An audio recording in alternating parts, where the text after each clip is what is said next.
আমরা এখন আলোচনা করতে চাই কোরবানি কার উপর ওয়াজিব সে প্রসঙ্গে।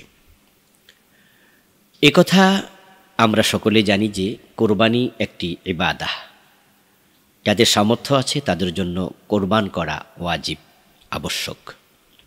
কিন্তু সামর্থ্য বলতে কি বোঝানো হয়, কি পরিমাণ সম্পদ থাকলে কোরবানি আবশ্যক হবে, এ বিষয়ে কোরআন এবং হাদিসে সুস্পষ্ট কোনো নির্দেশনা পাওয়া যায় না।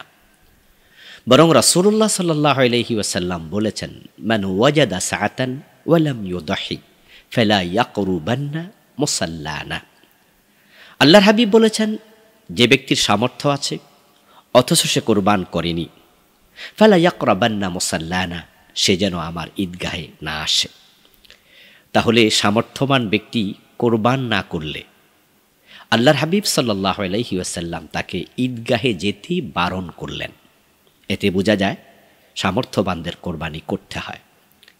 এখন এই সামর্থ্য বলতে কি বোঝানো হলো, এ বিষয়ে ইমাম আবু হানিফা রাহমাতুল্লাহ আলাই বলেন, উনার মাসলাকের ওলামাদের বক্তব্য হলো, যে ব্যক্তির কাছে ঈদুল আদহার 10, 11 এবং 12 এই 3 দিনে 52.5 তোলা রৌপ্য অথবা 7.5 তোলা স্বর্ণ অথবা তৎসমমূল্যের অতিরিক্ত টাকা থাকবে, তার জন্য কোরবানি ওয়াজিব হবে।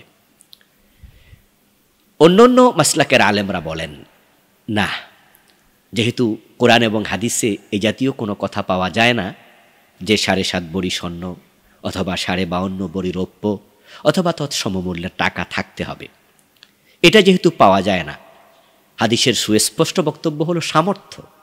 সামর্থ্য বলতে যা বোঝানো হয়, তাদের বক্তব্য হলো নিজের মৌলিক চাহিদা পূর্ণ করার পরে আল হাওয়াইজ আল আসলিয়া, যেগুলো বেঁচে থাকার জন্য মৌলিক জীবন উপকরণ, সেগুলোর পরে যদি কোনো ব্যক্তির কাছে 10, 11, 12 জিলহজ এবং তারা 13 তারিখের কথাও বলেছেন, এই 4 দিনে অন্যান্য মাসলাকের আলেমরা বলেন, যদি একটি বকরি কোরবানি করার মতো সামর্থ্য থাকে, তার জন্য কোরবানি করা ওয়াজিব।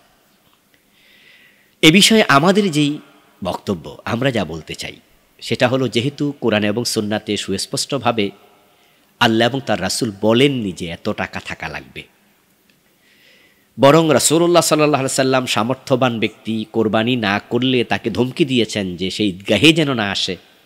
তো আল্লাহর হাবিবের এই হুমকিকে সামনে রেখে আমরাও বলবো, সামর্থ্য থাকলেই কোরবানি করা দরকার।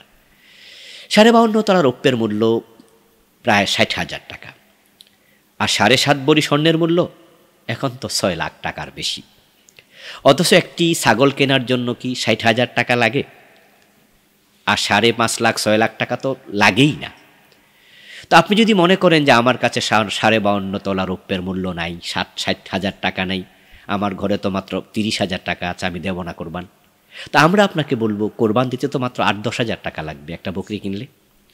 যদি কেউ মনে করে স্বর্ণের দিকে তাকিয়ে যে আমার কাছে তো 6 লাখ টাকা নেই, আমি কেন কোরবান দেব, আমরা তাকে বলবো, 7.5 ভরি স্বর্ণের দিকে তাকিয়ে আপনি কোরবান দিলেন না, অথচ একটি ছাগল কিনতে কি 6 লাখ টাকা লাগে? আপনার 10,000 টাকা থাকলে তো না, 8-10,000 টাকা দিয়ে তো ছাগল কেনা যায়। তাই যেহেতু কোরবানির ব্যাপারে নেসাবের নির্ধারিত কোনো অঙ্ক কোরআন সুন্নাতে সুস্পষ্ট নেই, সেহেতু আমরা বলবো, যাদের 10, 11, 12 এই 3 দিন জিলহজ মাসের একটি বকরি কোরবান দেওয়ার মতো অতিরিক্ত অর্থ থাকবে, সেই জন্য কোরবান দেয়। আল্লাহ তৌফিক দান করুন, আমিন।